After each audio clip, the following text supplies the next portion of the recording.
के 2.0 की polytechnic class में आप सभी का स्वागत है।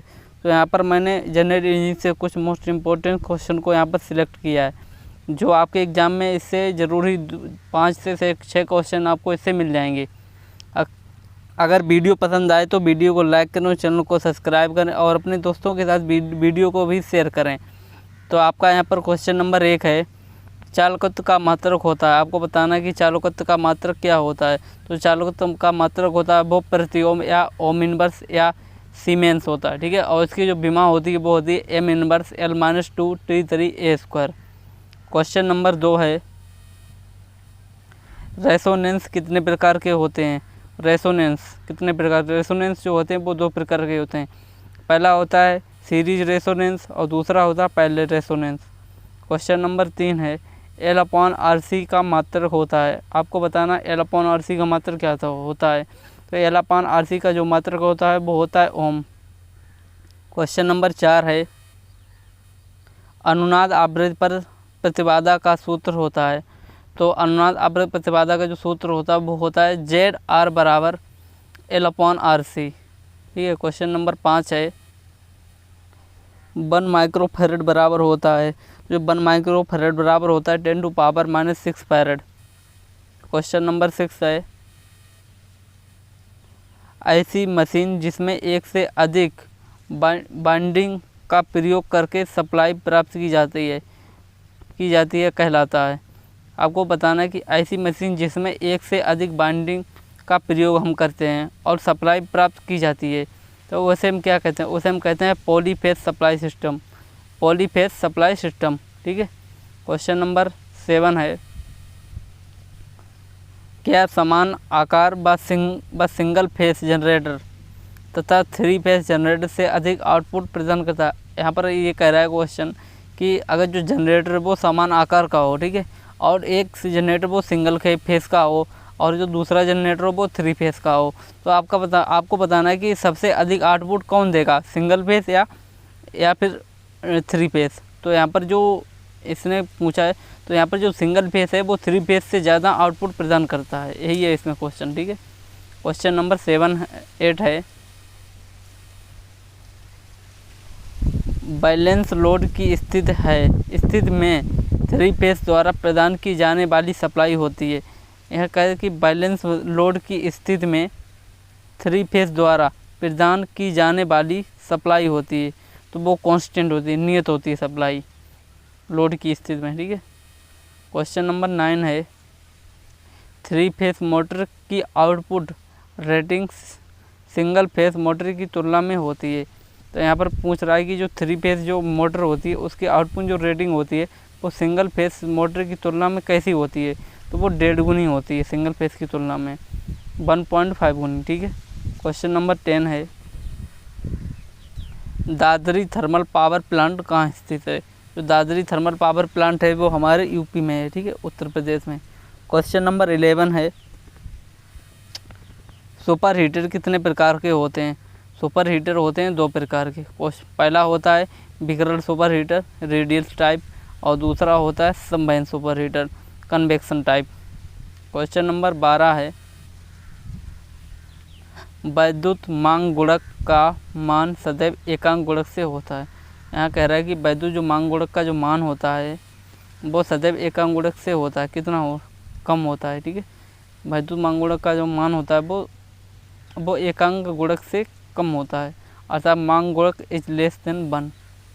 तो मांग गुणक हो जाएगा demand factor is less than 1, ठीक है। ये हुआ demand factor is less than 1। Question number 13 है, वैद्युत भार गुणक का सूत्र होता है। वैद्युत भार गुणक का सूत्र होता है लोड फैक्टर बराबर औसत भार अपान अधिकतम भार। क्वेश्चन नंबर 14 है, वह धारा जो समय के साथ अपना स्थान या दिशा नहीं बदलती है। वह धारा जो समय के साथ अपना स्थान और दिशा नहीं बदलती है कहलाती है, वो कहलाती है डीसी धारा, मतलब डायरेक्ट करंट। इसे हिंदी में डिस्क धारा भी कहते हैं। क्वेश्चन नंबर 15 है, विद्युत शक्ति का मात्रक होता है। विद्युत शक्ति का मात्रक होता है जूल पर सेकेंड या वाट।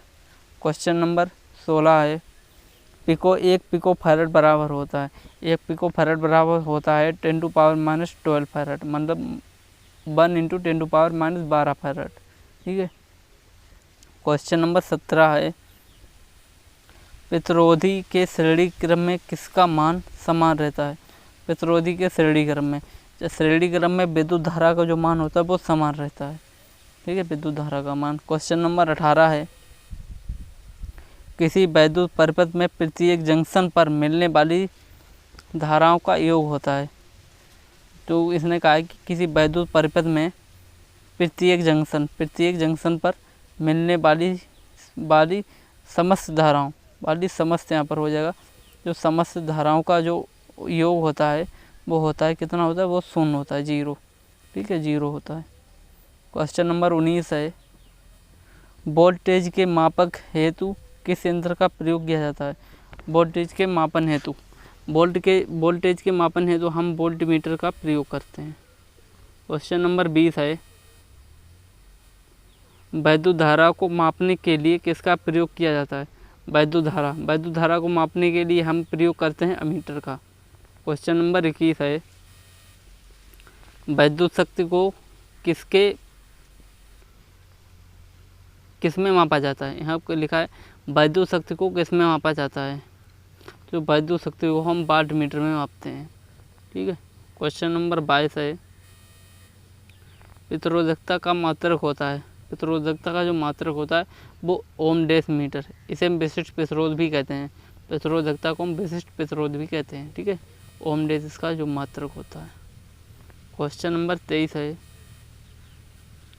ओम के नियम के अनुसार धारा व विभवांतर एक दूसरे के होते हैं, समानुपाती होते हैं। जो धारा आई होती है वो वोल्टेज के समानुपाती होती है। ठीक है, तो आई बराबर हो जाएगा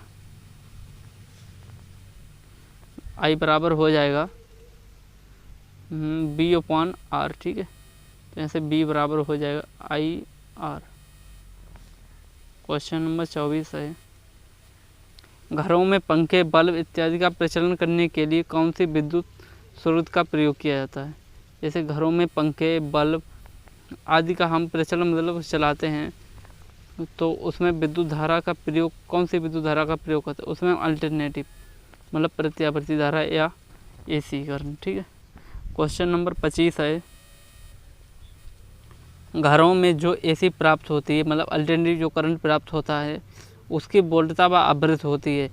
जो AC वोल्टेज जो घरों में प्राप्त, उसकी जो वोल्टता होती है वो होती है 220 वोल्ट, और जो इसकी जो आवृत्ति होती है वो होती है 50 हर्ट्ज। ठीक है, 220 वोल्ट और आवृत्ति 50 हर्ट्ज। क्वेश्चन नंबर 26 है, दोलित्र द्वारा कौन सी धारा उत्पन्न होती है। तो दोलित्र द्वारा कौन सी धारा उत्पन्न होती है, तो दोलित्र द्वारा AC धारा, अल्टरनेटिव करंट। क्वेश्चन नंबर 27 है, आदर्श वोल्टेज स्रोत का आंतरिक प्रतिरोध का मान होता है। तो आदर्श वोल्टेज स्रोत का आंतरिक प्रतिरोध का जो मान होता है वो होता है 0। तो वीडियो पसंद आई हो तो वीडियो को लाइक करें, चैनल को सब्सक्राइब करें और अपने दोस्तों के साथ वीडियो को शेयर करें। तो आज की वीडियो में बस इतना ही। वीडियो पसंद आई हो तो इसे लाइक ज़रूर करें। ठीक है, तो अपनी नेक्स्ट वीडियो में मिलेंगे, तब तक के लिए जय हिंद, वंदे मातरम।